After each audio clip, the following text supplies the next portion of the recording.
I think my gun might be a serial killer. Sitting across from Lena in the dimly lit restaurant, I couldn't help but marvel at how perfect everything seemed. The flickering candlelight cast a warm glow on her face, highlighting her emerald eyes, and the easy smile that seemed permanently etched on her lips. The soft murmur of other diners provided a comforting backdrop, but in that moment, all I could focus on was her. As the waiter filled our wine glasses, I squeezed her hand. "I feel so lucky to have you in my life," I said, my voice barely above a whisper. Lena's eyes sparkled as she returned the squeeze. "I feel the same way, John. These past months have been incredible." Our relationship had been a whirlwind from the start. We met 6 months ago at a charity event where Lena, a botanist, was giving a talk on rare plants. I had been covering the event for the local paper and was immediately captivated by her intelligence and passion. Since then, it had been one amazing moment after another. As we toasted to our future, I knew that everything was perfect. Nothing could possibly go wrong. The next morning, as I was sipping coffee and skimming through the news, a headline caught my eye. "Another body found in Midtown, serial killer still at large." The article detailed the latest victim in a string of murders that had been plaguing the town for months. All the victims were men around my age. They also had their throats viciously ripped out, and the police still had no leads. I dismissed the news as none of it concerned me anyways, then joined Lena for breakfast.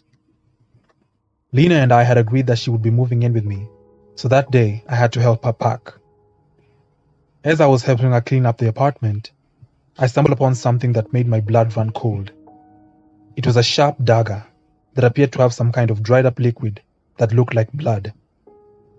"Lena, where did you get this?" I asked, trying to keep my voice steady. She looked up, surprised. "Oh, that? I found it at a flea market a few weeks ago. Why?" I forced a smile, my mind racing. "No reason, just curious." She seemed to accept my answer and went back to what she was doing.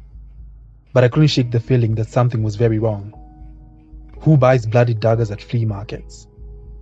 It had been 2 weeks since she moved in, and I was adjusting comfortably to having Lena as my roommate. One thing I loved about her was her cooking. She always prepared the best meals for me, even though most times she didn't eat them. Lena always had a night shift, so I'd spend most of the nights alone. I would often rush home from my day job so as to make enough time for us to get intimate. The routine was kind of tedious at first, but I eventually got used to it. One night, however, I was staying up late catching up on a football game when I heard a strange noise outside. It sounded like someone was rummaging through the trash, so I sneaked on over to my bedroom window to go investigate, and I saw what appeared to be a tall figure. The figure was walking around aimlessly on the front yard, and after a minute or so, it ran off into the nearby forest. I stood there carefully looking out to see if it would come back, but alas, there was nothing. I headed on back downstairs to turn off the television when suddenly the door burst open. It was Lena. "Oh, it's you," I said, relieved. She didn't respond, but quickly passed me and headed to the bathroom. I noticed that she reeked of a really strong smell. She stayed in the bathroom for over 2 hours and later joined me in bed. I was confused, as Lena would always take less than 20 minutes to get ready. The next morning, as I was about to shower, I noticed that a bloody hair substance was stuck on the drain of the bathtub. I questioned Lena about it, and she simply brushed it off, saying that she was just testing out a hair dye that she had recently bought. Her explanation seemed plausible, but I just couldn't shake the feeling that she was hiding something from me. Over the next few days, I became increasingly paranoid. Lena came home very late, and she had the same rotten smell with her. She would also take long in the shower, and every morning, I would find the same bloodied hair substance in the tub drain. I also noticed she had changed in terms of her personality. She became more withdrawn and mysterious. But then again, I simply brushed it off. I came home from work one day to find a fleet of police cars in the nearby forest that was opposite my house. Upon more investigation, I learned that 14 bodies had been found brutally mutilated and arranged in a way that formed a giant circle.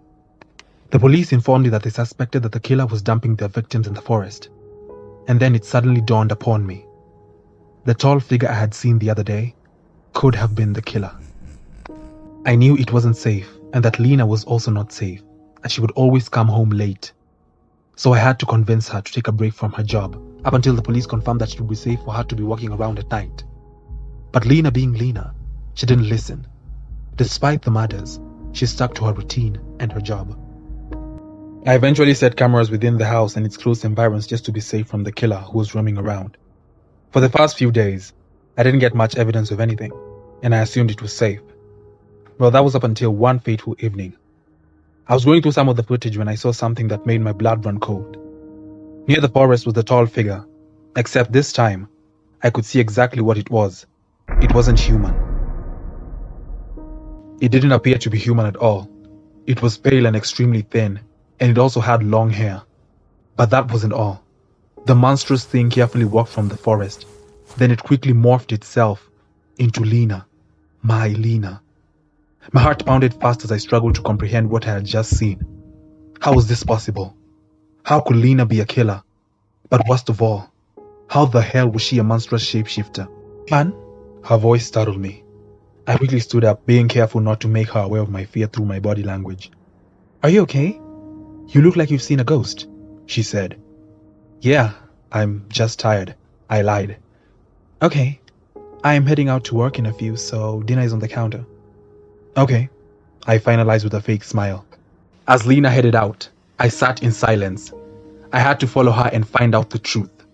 As I watched her head towards the shortcut path through my bathroom window, I buckled up and slowly tracked behind her.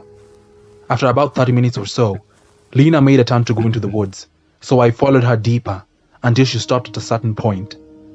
She then knelt to the ground, and I watched as her body contorted and twisted until she turned into the grotesque, monstrous being.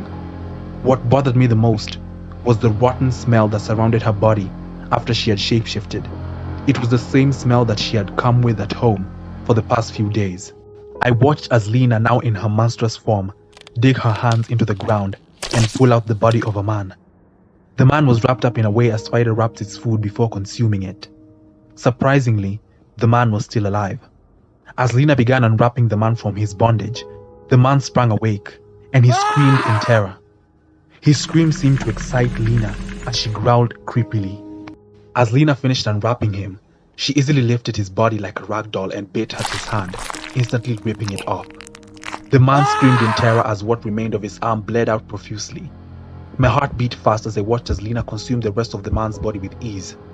Just as she was about to finish her meal, she stopped and began sniffing instinctively, and within a second, she turned and saw me. She growled fiercely, and I could see her sharp teeth filled with blood and drool. I immediately took off, and Lena followed behind me. She ran with the speed of a track athlete as she let out demonic growls that chilled me to the bone. Luckily, I was able to hide and evade her for a while, carefully making my way through the forest and arriving on the main road that led to town. I eventually arrived at the police station and stationed myself there up until the morning. I didn't really tell the police the full truth as to why I had come there, but simply lied saying the killer was chasing me and I barely escaped. The next morning, they accompanied me to the forest and more evidence was collected.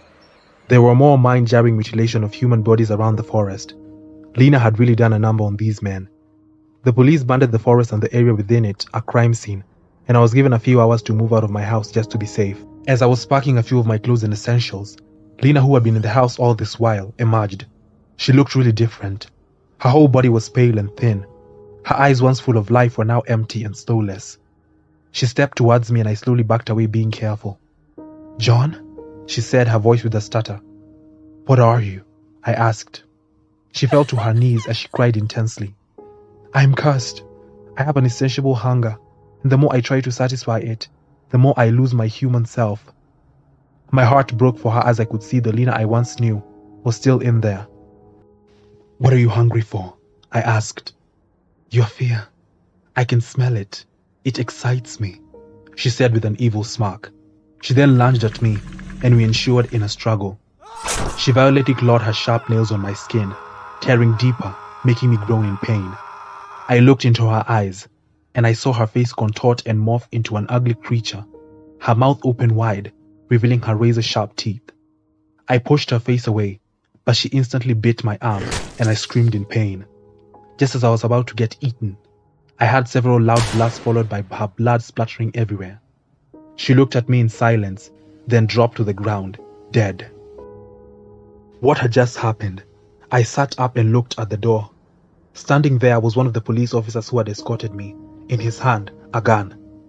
I looked on over to Lena's monstrous body, which was now morphing back to the Lena I knew. I was shaken yet sad at the same time. There were so many unanswered questions. I sat in silence as the officer called reinforcements. The police eventually made a conclusion that Lena had been the killer all along, and I walked away with the recommendation to therapy. Everyone else in town still didn't believe my story, and most of them thought that I was behind most of the killings and that I had framed Lena. Months later, I poured my experience into a novel which became a bestseller. It was a way to cope and make sense of everything that had just happened. One day, as I was signing books at a local store, I noticed that a mysterious woman was watching me from afar. She had the same piercing eyes as Lena, except this time, her eyes bore a look of anger and intense revenge. My heart skipped a beat. Could it be her? Hey everyone, if you've enjoyed today's story, make sure to hit that like and subscribe button because it helps me out a lot. See you in the next video.